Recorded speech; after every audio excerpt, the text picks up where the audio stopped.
Those who believe in God, those who want to walk with God, you will see the success.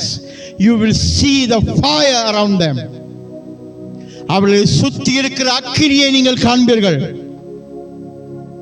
ஹல்லேலூயா. நீங்க வீட்டில் கொளுத்துற நெருப்பு இல்லைங்க, புறத்திலேருந்து வருகிற நெருப்பு.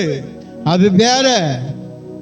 அதுக்கு சுடவும் தெரியும், அதுக்கு எரிக்கவும் தெரியும், அதுக்கு அனல் மூட்டவும் தெரியும், அதனால அழிக்கவும் முடியும், அதனால வெளிச்சமும் கொடுக்க முடியும். அதுதான் தேவனுடைய அக்கினி. ஹல்லேலூயா, ஹல்லேலூயா. Be fire for God.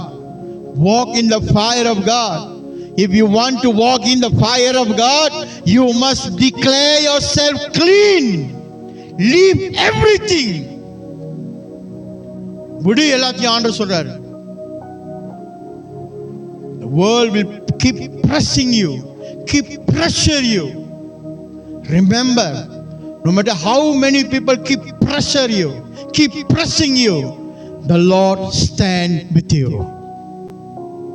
எப்படி உன்னை போட்டு அமுக்கினானோ நெருக்கினாலும் கர்த்தர் உன்னோட கூட இருக்கிறார்.